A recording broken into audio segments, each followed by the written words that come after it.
अस्सलामुअलैकुम। Tally school के इस एजुकेशन प्रोग्राम में खुशामदीद। ये प्रोग्राम टीवी पर हुकूमत पाकिस्तान और सबक फाउंडेशन की शिराकत से पेश किया जा रहा है। इसके लेसन्स पाकिस्तान के तमाम तालीमी बोर्ड्स बशमूल कैम्ब्रिज के सिलेबस के मुताबिक तैयार किए गए हैं, जिसमें एजुकेशनल कंटेंट सबक फाउंडेशन प्रोवाइड कर रही है। सबक फाउंडेशन की वेबसाइट sabak.pk पर केजी से 12वीं जमात तक वीडियोस और प्रैक्टिस टेस्ट बिल्कुल मुफ्त दस्तयाब हैं।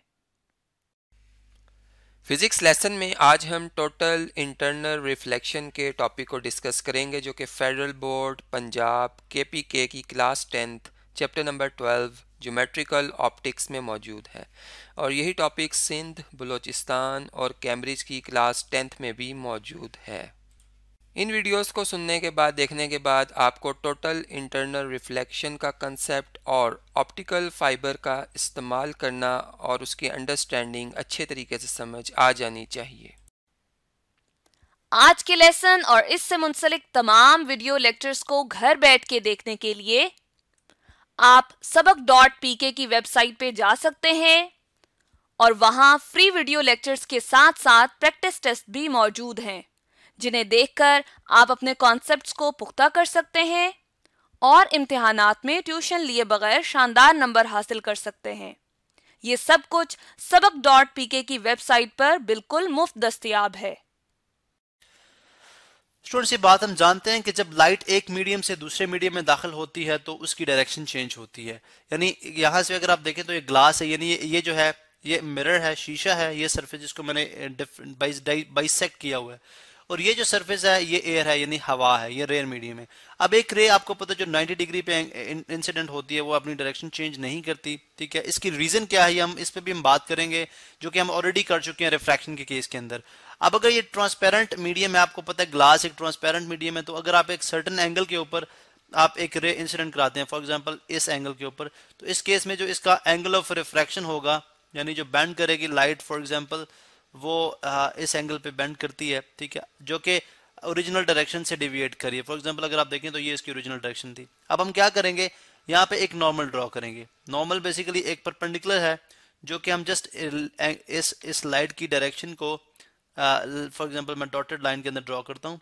ठीक है। जस्ट इसकी डायरेक्शन को डिटेक्ट करने के लिए हम ये एक परपेंडिकुलर डिस्टेंस ड्रॉ करते हैं कि यहाँ पे एंगल ऑफ इंसिडेंस ये था, ठीक है, ये एंगल जिस एंगल पे हमने इस रे को इंसिडेंट कराया, ठीक है, और एंगल ऑफ रिफ्रैक्शन जो लाइट रिफ्लेक्ट करी है, जो कि नॉर्मल से अवे है, एक्चुअल डायरेक्शन इसकी ये थी लेकिन ये नॉर्मल से परे तरफ यानी इस साइड पे बेंड कर रही है, ये इसकी क्या है, रिफ्रैक्टेड रे है, तो ये एंगल ऑफ है रिफ्रैक्शन। हम जानते हैं कि जब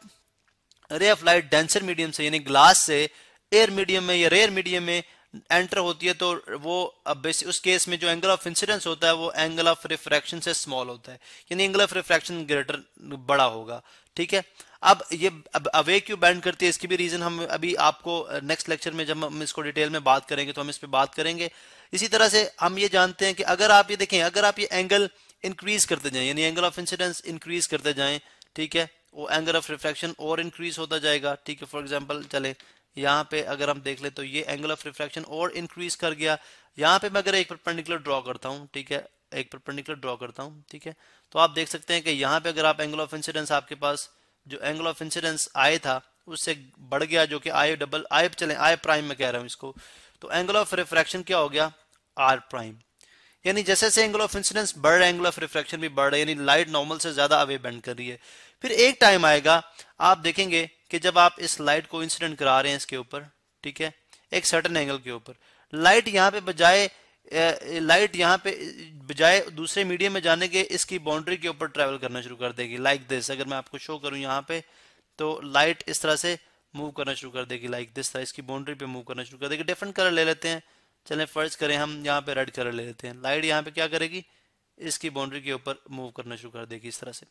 अब अगर जब यहाँ पे हमने देखा तो एंगल ऑफ इंसिडेंस जो हमें समझ आ रहा है, यानी अगर मैं यहाँ पे एक नॉर्मल ड्रॉ करता हूँ, फर्ज करें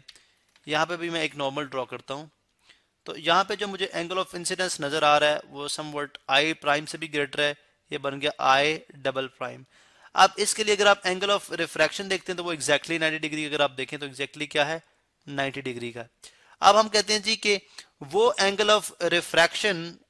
यानी जब एंगल ऑफ रिफ्रैक्शन 90 डिग्री हो जाए, या वो एंगल ऑफ इंसिडेंस जिसके लिए आपका एंगल ऑफ रिफ्रैक्शन 90 डिग्री हो, तो वो एंगल ऑफ इंसिडेंस आपके पास कहलाता है क्रिटिकल एंगल। ये कहलाएगा हमारे पास, यानी एंगल ऑफ इंसिडेंस जो आई डबल प्राइम है, this is equal to critical angle. ये हमारे पास क्या है, क्रिटिकल एंगल के बराबर है। अब हम देखते हैं कि ऐसा क्यों है, यानी लाइट का एंगल, लाइट जैसे जैसे इसका एंगल ऑफ इंसिडेंस बढ़ता जाता है, एंगल ऑफ रिफ्रैक्शन क्यों बढ़ता जाता है, और एक सर्टेन एंगल पे लाइट का एंगल ऑफ रिफ्रैक्शन 90 डिग्री क्यों हो जाता है। फिर हम ये भी देखते हैं, ये भी फिनोमेना जो कि टोटल इंटरनल रिफ्लेक्शन को जाहिर करता है, कि इसके बाद हर वो रे जो कि इस एंगल ऑफ इंसिडेंस से ग्रेटर होगी, ठीक है, यानी जनरली जो ग्लास के लिए क्रिटिकल एंगल है वो कितना है, 42 डिग्री होता है। Just for your information, critical angle for glass कितना है, 42 डिग्री। अब 42 डिग्री पे अगर आपको लाइट इंसिडेंट कराएंगे तो लाइट वो उस जो ग्लास होगा उसकी बाउंड्री के ऊपर जो है मूव करेगी। लेकिन अगर आप इससे बड़ा एंगल लेंगे, 42 से बड़ा एंगल, जैसे मैंने यहाँ पे एक और रे शो किया है, ये अगर देख लें तमाम रेज हैं ये, ठीक है, रेज ऑफ लाइट है, ठीक है। अब अगर मैं एक इससे बड़े इंसिडेंट एंगल की एक रे लेता हूँ, फर्ज करें ये I3 है, तो इस केस में लाइट इंस्टेड ऑफ रिफ्रैक्ट करने के, इसमें से इसको क्रॉस करने के या बाउंड्री पे मूव करने के, क्या कर जाएगी, रिफ्लेक्ट कर जाएगी। तो यहाँ पे यानी तमाम वो रेज जिनका इंसिडेंट एंगल जो है वो 42 डिग्री से ग्रेटर होगा, यानी क्रिटिकल एंगल से ग्रेटर होगा, वो सारी की सारी rays of light instead of case के इससे वो पास कर जाएंगे, वो बल्कि रिफ्लेक्ट करके वापस आ जाएंगे। अब ये जो फिनोमेना है, this is called total internal reflection, ठीक है, टोटल इंटरनल रिफ्लेक्शन। अगर आप एक रे ऑफ लाइट को उस मीडियम के क्रिटिकल एंगल से बड़े एंगल पे आप इंसिडेंट कराएंगे तो तमाम की तमाम रेज इंस्टेड के वो रिफ्रैक्ट करें, यानी उस मीडियम से पास करके दूसरे मीडियम में चले जाएं, वो उसी मीडियम में रिफ्लेक्ट करके उसी मीडियम में वापस आ जाएंगे, यानी वो जो रिफ्रैक्टेड मीडियम था वो अब आपका रिफ्लेक्टेड मीडियम बन जाएगा। तो ये जो फिनोमेना है टोटल इंटरनल रिफ्लेक्शन कहलाता है। इसके पीछे साइंस क्या है, ऐसा क्यों होता है। फर्ज करें हम इसको इस चीज को इस एग्जाम्पल से स्टडी करते हैं। फर्ज करें हमारे पास दो डिफरेंट पाथ्स हैं, ठीक है, ये दो डिफरेंट पाथ्स हैं। अगर आप देखें, यानी एक रोड है, तो यहां से ये जो आपका एरिया, ये मडी रोड है, मडी रोड है, ठीक है, मड है इसके अंदर, ठीक है, मट्टी है, कीचड़ वाली रोड है, और ये जो रोड है ये आपके पास कंक्रीट रोड है, ठीक है, कंक्रीट रोड है, यहां से कंक्रीट का पार्ट स्टार्ट हो जाता है। आप फर्ज करें आपके पास एक गाड़ी है, ठीक है, जो कि सर्टेन एंगल के ऊपर आप इसके ऊपर इंसिडेंट करा रहे हैं, इस एंगल के ऊपर। फर्ज करें ये इसके दो व्हील्स हैं, ये दो व्हील्स बाहर वाले, ये दो व्हील्स इसके अंदर वाले हैं, ठीक है, आई मीन टू से लेफ्ट और राइट की बात कर रहा हूं। अब देखिए जब गाड़ी आगे मूव करेगी, यहां तक आएगी, तो आप देख सकते हैं कि जैसे ही गाड़ी इस मडी से कंक्रीट में एंटर होती है, तो आप देखेंगे ये वाला जो टायर है, ये वाला टायर है, ये सबसे पहले मड के, ये सबसे पहले कंक्रीट के ऊपर आएगा, ठीक है। ये तीनों टायर बाद में कंक्रीट के ऊपर आएंगे, लेकिन ये टायर जो है सबसे पहले इस कंक्रीट वाली रोड पे आएगा। आपको तो पता कंक्रीट वाली रोड के ऊपर इसकी जो फ्रिक्शन है, जो ग्रिप है रोड के साथ, वो ज्यादा हो जाएगी, और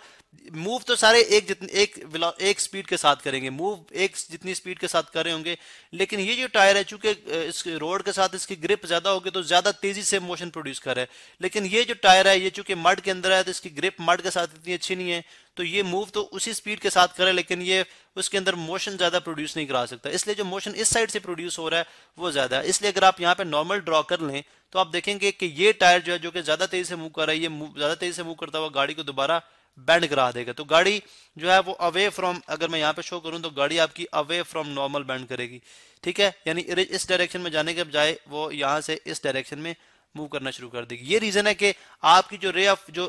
रिफ्लेक्टेड रे होती है वो नॉर्मल से अवे बैंड करती है, टूवर्ड्स बैंड नहीं करती। अब अगर इसी चीज को अगर आप इस तरह से अप्लाई करें, चूंकि ये वो फिनोमेना है जो कि मैंने खुद ऑब्जर्व किया हुआ है, ठीक है, अगर आप फॉर एग्जांपल एक टूटी हुई रोड के ऊपर जाते हैं, ठीक है, यानी जैसे अगर आप एक ट्रैक पे चल रहे हैं तो आप देखते हैं साइडों से रोड आपकी यहाँ से कच्ची रोड है, ये बेसिकली कंक्रीट वाली रोड है, तो सर्टेन एंगल के ऊपर इस तरह से भी होता है कि फॉर एग्जांपल अगर आप इस एंगल के ऊपर, यानी मैं दोबारा से गाड़ी बनाता हूँ, अगर आप इस एंगल के ऊपर इस रे ऑफ इस गाड़ी को इंसिडेंट करा रहे हैं तो आप देखेंगे कि ये जो दोनों टायर्स हैं, बल्कि बहुत ज़्यादा इंक्लाइन कर दी है, ठीक है, चलें फर्ज करें हम इस एंगल के ऊपर कराते हैं, ठीक है,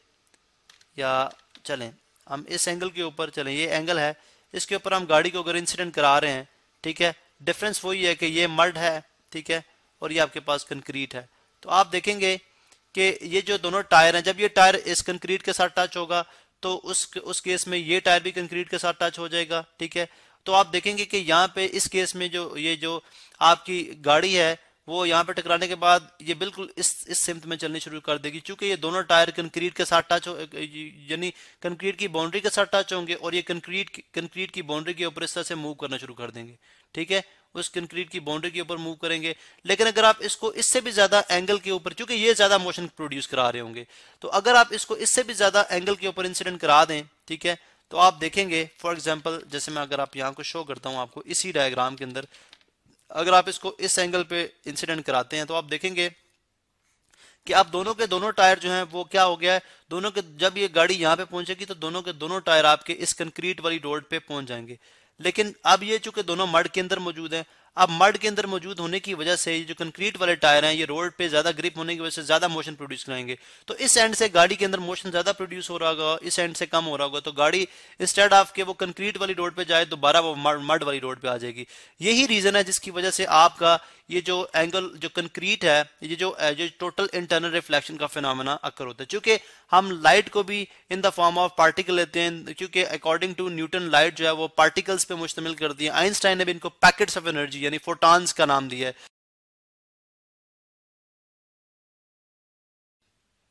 स्टूडेंट्स, आज हम बात करेंगे ऑप्टिकल फाइबर की, जिनकी आजकल टेलीकम्युनिकेशन इंडस्ट्री के अंदर या मेडिकल फील्ड के अंदर बहुत ज्यादा एप्लीकेशंस है, जिनके ऊपर हम बात करेंगे। सबसे पहले हम देखते हैं कि ऑप्टिकल फाइबर बेसिकली किस फिनोमेना के बेस पे काम करता है। हमने एक फिनोमेना स्टडी किया था, total internal reflection. Total internal reflection, इसको हम जस्ट एक व्यू से लेंगे और उसके बाद हम देखेंगे जी ऑप्टिकल फाइबर जो है वो किस तरह से वर्क करते हैं। अब टोटल इंटरनल रिफ्लेक्शन क्या थी, हमने बात की थी कि अगर आप एक ग्लास स्लैब लेते हैं, यानी एक ट्रांसपेरेंट ग्लास लेते हैं, ठीक है, बल्कि हम थोड़ा सा इसको बड़ा शो कर देते हैं, ट्रांसपेरेंट ग्लास लेते हैं। अब ये जो है ये ज्यादा डेंसर है एज कम्पेयर टू एयर, यानी इसकी डेंसिटी क्या है,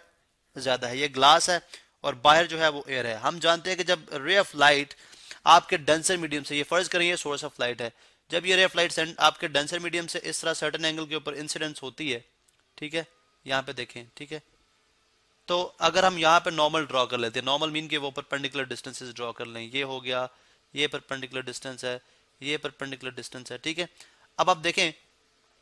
कि जब आप इसको ड्रॉ करते हैं तो यहाँ पे एंगल ऑफ इंसिडेंस नॉर्मल के साथ बनता है, ये एंगल ऑफ इंसिडेंस स्मॉलर है, ये एंगल ऑफ इंसिडेंस इस एंगल ऑफ इंसिडेंस से ग्रेटर है, आई प्राइम कह देते हैं। ये एंगल ऑफ इंसिडेंस इससे भी ग्रेटर है, इसको आई डबल प्राइम कह देते हैं। तो हम देखते हैं कि जब ray of light from glass, यानी ग्लास से एयर में एंटर होती है तो वो away from the normal bend करती है। ये नॉर्मल है तो नॉर्मल से अवे बेंड करेगी। इसी तरह ये थी, ये इसका एंगल ऑफ इंसिडेंस बढ़ गया, ये ज्यादा अवे बेंड करेगी, ठीक है। और ये जो है इसका एंगल ऑफ इंसिडेंस इससे भी बड़ा है। तो एक ऐसा एंगल ऑफ इंसिडेंस जिसके लिए आपकी लाइट बजाय दूसरे मीडियम में एंटर होने के उसी मीडियम की बाउंड्री पे मूव करना शुरू कर दे, यानी आप देखें कि एंगल ऑफ इंसिडेंस आपने इतना बढ़ा दिया कि अब ये कि वो बजाय दूसरे मीडियम के अंदर एंटर होती, वो उसी बाउंड्री के ऊपर उसने या ट्रैवल करना शुरू कर दिया। अब इसकी रीजन जो है कि ऐसा क्यों होता है, लाइट क्यों बेंड करती है अवे फ्रॉम द नॉर्मल, ये हमने डिटेल में इस पे लेक्चर दिया हुआ है, जिसपे आप टोटल इंटरनल रिफ्लेक्शन पे जाएंगे तो आपको आइडिया हो जाएगा कि ऐसा क्यों है। अब ये जो एंगल ऑफ इंसिडेंस है जिसके ऊपर, यानी अब ये सर्टेन एंगल जो है this is called critical angle, इसको हम बोलते हैं क्रिटिकल एंगल। यानी इससे अगर आपने एंगल ऑफ इंसिडेंस ग्रेटर कर दिया, बढ़ा दिया, तो रे ऑफ लाइट बजाय, जैसे मैं यहाँ पे शो करता हूँ, रे ऑफ लाइट बजाय दूसरे मीडियम में पास होने के क्या कर जाएगी, रिफ्लेक्ट कर जाएगी। यानी इसी मीडियम में, फर्ज करें ये अगर आप ग्लास को एक्सटेंड कर देते, ठीक है, तो ये इसी मीडियम में क्या हो जाती, वापस रिफ्लेक्ट होकर इसी मीडियम में वापस आ जाती। अब ये है टोटल इंटरनल रिफ्लेक्शन। अब इसके लिए जो जनरली, यानी विद रिस्पेक्ट टू एयर जो ग्लास का क्रिटिकल एंगल है वो कितना है, 42 डिग्री है। वो कितना है, 42 डिग्री है। अब फॉर एग्जांपल आप एक ऑप्टिकल फाइबर क्या है, एक बाल जितनी बारीक एक आपके पास लेयर ऑफ ऑप्टिक्स है, यानी लेयर ऑफ स्मॉल जो है वो ग्लास की एक छोटी सी लेयर है, जिसको मैं यहाँ पे आपको शो करता हूँ, जिसका हम बड़ा इमेज देखेंगे, ठीक है, जिसको मैं स्मॉल यहाँ पे शो करता हूँ। अब इसमें क्या है कि अगर लेट सपोज इसके साइडों पे आप एयर बना देते हैं, ठीक है, इसके साइडों पे हम एयर बना देते हैं, तो क्या होगा, रेज ऑफ लाइट, यानी अगर आप एक सर्टेन एंगल के ऊपर, फॉर एग्जांपल ये आपने एक ऑप्टिकल फाइबर बना दी, ठीक है, और इसमें आप देखते हैं एक सर्टेन एंगल के ऊपर लाइट को क्या कर रहे हैं, फॉर एग्जांपल इस एंगल पे लाइट जो है वो आती है, आप फर्ज करें ये एंगल क्रिटिकल एंगल से ग्रेटर है, ये रिफ्लेक्ट करेगी, फिर रिफ्लेक्ट करेगी, फिर रिफ्लेक्ट करेगी, फिर रिफ्लेक्ट करेगी, फिर रिफ्लेक्ट करेगी, फिर रिफ्लेक्ट करेगी, फिर रिफ्लेक्ट करेगी, ये पास तो कर जाएगी। यानी इस ऑप्टिकल सेंटर में से सॉरी इस जो ऑप्टिक है आपकी ऑप्टिकल फाइबर है जो आपकी शीशे की यानी ग्लास की तार नुमा बनी हुई है जो कि बाल के बराबर बारीक होती है, इसमें से ये जो आपकी रे ऑफ लाइट है ये पास तो कर जाएगी, लेकिन अगर आप देखें तो कितनी वो जो है वो रिफ्लेक्शन कर रही है, बहुत ज्यादा रिफ्लेक्शन कर रही है, जिससे उसकी स्पीड ऑफ लाइट में फर्क पड़ेगा। यानी इसकी स्पीड थोड़ी सी स्लाइड हो जाएगी और क्योंकि जब ये हिट करेगी तो अपनी एनर्जी भी थोड़ी सी लूज करेगी ड्यू टू फ्रिक्शन। अब होगा क्या कि हमने इसकी एक तो स्पीड को इंक्रीज करना है और एक जो है हमने इसकी जो है एनर्जी लॉस है उसको कंट्रोल करना है। उसके लिए हम एक टर्म यूज करते हैं क्लैडिंग। अब व्हाट इज क्लैडिंग? अब क्लैडिंग के लिए क्या, यानी हमें यह समझ आती है कि अगर दो डिफरेंट मीडियम हो यानी अगर आप देखें तो एयर बहुत एयर डेंसर नहीं है जबकि ग्लास जो है वो डेंसर है। यानी एयर के अगर आप नंबर ऑफ पार्टिकल्स देखते हैं तो वो लाइक स्कैटर्ड है, मतलब फैले हुए हैं, गैस है। लेकिन अगर आप ग्लास को देखते हो सॉलिड है, उसके मॉलिक्यूल्स कंपैक्ट हैं, तो ये ज्यादा डेंसर हुआ, एयर लेस डेंसर हुई। तो जब ज्यादा डेंसर से लेस डेंसर में चीज जाती है तो वो away from the normal band करती है। ठीक है, अब हम एक टर्म है क्लैडिंग। क्लैडिंग क्या है यहाँ पे मैं आपको शो करता हूँ। अभी हम एक इमेज ले लेते हैं, फर्ज करें हम इसको कॉपी कर लेते हैं। चलें, ये हमारे पास हम देखते हैं जी ये ऑप्टिकल फाइबर है। अब विदाउट क्लैडिंग यानी विदाउट क्लैडिंग फर्ज करें जैसे हमने ये शो किया हुआ है, इसका ये बड़ा इमेज करके आपको दिखा रहा हूं मैं कि अगर लेट सपोज ये ग्लास है और ये इसके बाहर आपके पास एयर है, तो फर्ज करें ये जो एंगल बन रहा है यहाँ पे आपके पास ये जो एंगल है ये ग्रेटर देन क्रिटिकल एंगल है, ये ग्रेटर देन क्रिटिकल एंगल है, ये ग्रेटर देन क्रिटिकल एंगल है, ये ग्रेटर देन क्रिटिकल एंगल है, ये ग्रेटर देन क्रिटिकल एंगल है। लेकिन with respect to air glass का जो क्रिटिकल एंगल है वो कितना है 41.8 डिग्री, जिसको मैंने अप्रोक्सीमेटली कितना बताया था यहाँ पे ऊपर बताया था 42 डिग्री। ठीक है, अब इसका मतलब है इसमें रिफ्लेक्शन बहुत ज्यादा हो रही है, एनर्जी लॉस हो रही है, ज्यादा बार स्ट्राइक करेगी तो एनर्जी लॉस होगी आपकी, क्योंकि आपकी लाइट जो है वो सोर्स ऑफ एनर्जी है वो भी लॉस होती है और इसकी स्पीड भी थोड़ी सी इफेक्टेड होती है क्योंकि बार बार स्ट्राइक कर रही है। अब हमने क्या किया, हमने क्लैडिंग की। क्लैडिंग में क्या किया कि हमने दो डिफरेंट ग्लास यूज किए, यानी एक ऐसा आप ग्लास यूज कर रहे हैं जिसका यानी ये एरिया जो है ये क्लैडेड एरिया है, यानी क्लैडेड, ठीक है, क्लैडेड एरिया है, ये भी क्लैडेड एरिया है। क्लैडिंग हमने किस तरह से की कि आपने दो लोअर रिफ्रैक्टिव इंडेक्स के, यानी ये आपके पास यानी जिसमें से जो सेंट्रल पार्ट होता है कोर का, जो सेंट्रल पार्ट होता है ऑप्टिकल फाइबर का, दिस इज कॉल्ड कोर। यानी ये जो है आपके पास कोर है जो कि एक डिफरेंट कलर के अंदर नजर आ रही है, स्लाइटली डिफरेंट कलर है। और जो ऊपर यानी जो इसको अपने अंदर एम्बेड किए हुए हैं जो इसके साइडों पे जो दो लेयर्स हैं ये भी ग्लास की लेयर्स हैं। यानी आप याद रखें कि ये भी ग्लास है, ठीक है, और ये भी क्या है, ये भी ग्लास है। अब आपने क्या किया, दो डिफरेंट ग्लास के डिफरेंट रिफ्रैक्टिव इंडेक्स बेसिकली होता है कि अगर आपका यानी refract speed of light in air divided by speed of light in that medium से मुराद ग्लास, यानी ग्लास के यानी फर्ज करें एक जी फॉर ग्लास, यानी स्पीड ऑफ लाइट यानी रेशो होती है speed of light in air से स्पीड ऑफ लाइट कितनी होती है डिवाइडेड अगर कर दें कि उस ग्लास में जो डेफिनेटली कम होगी क्योंकि ग्लास में स्पीड ऑफ लाइट कम हो जाती है, ठीक है, डेंसर मीडियम है, स्पीड ऑफ लाइट ग्लास में है, उसको डिवाइड कर दें, वो जो रेशो आती है वो रिफ्रैक्टिव इंडेक्स है। तो अब क्या करते हैं हम कि बजाय चूंकि एयर के लिए क्रिटिकल एंगल जो है 42 डिग्री है, अब हम क्या करते हैं, हम क्लैडिंग करते हैं। क्लैडिंग से जैसे मैंने बता दिया कि एक डिफरेंट ग्लास,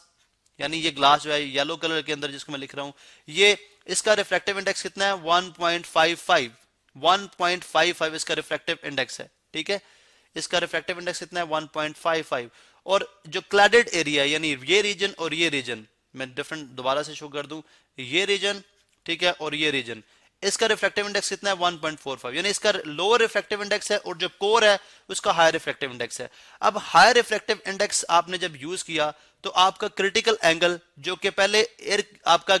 यानी यहां पे आपका जो क्रिटिकल एंगल था वो कितना था 42 डिग्री, ज्यादा रिफ्लेक्शंस हो रही थी। यहां पे आपने क्या किया, जब क्लैडिंग की तो यानी एयर का जो डिफरेंस है, एयर की डेंसिटी का जो डिफरेंस है ग्लास है वो बहुत ज्यादा है, इसलिए आपका एंगल 42 डिग्री है। लेकिन यहां पे आपने डिफरेंस को कम किया, तो आपका जो क्रिटिकल एंगल है वो 42 डिग्री से इंक्रीज करके कहां पे चला गया 69.3 डिग्री। यानी अब अगर आपकी रे ऑफ लाइट 69.3 डिग्री पे जाके इंसिडेंट होगी, ठीक है, ये देखें, ये एंगल ऑफ इंसिडेंस अगर इतना होगा 69.3 डिग्री एंड अबव, इससे अबव होगा, यानी आप यूं कर लें कि 71 डिग्री कर लें, 70 और अबव एंगल पे जब आपकी रे ऑफ लाइट इंसिडेंट होगी तब वो रिफ्लेक्ट होगी, वरना वो पास कर जाएगी दूसरे मीडियम में। तो अब आपने क्या किया, क्लैडिंग के जरिए आपने जब एंगल ऑफ इंसिडेंस आपने इंक्रीज किया तो जिससे आपका एंगल ऑफ रिफ्रैक्शन था वो भी बहुत बड़ा हो गया, जिसकी वजह से जो रेज बहुत दफा स्ट्राइक कर रही थी, यानी बार बार आपकी यानी जो उसकी रिफ्लेक्शंस बहुत ज्यादा हो रही थी, क्लैडिंग की वजह से उसकी रिफ्लेक्शंस क्या होगी, कम होगी, और उसकी स्पीड भी एक इंक्रीज होगी और एनर्जी लॉस भी क्या हो गया, बहुत कम हो गया। तो इस तरह से आपने जो है ऑप्टिकल फाइबर को इस्तेमाल करते हुए आप जो है वो अपनी यानी स्पीड यानी ऑप्टिकल फाइबर्स के इस्तेमाल से हमारी टेली कम्युनिकेशन यानी जो आपकी कम्युनिकेशन सिस्टम है और प्लस आपकी मेडिकल फील्ड जो है वो काफी हद तक जो है वो एडवांस हो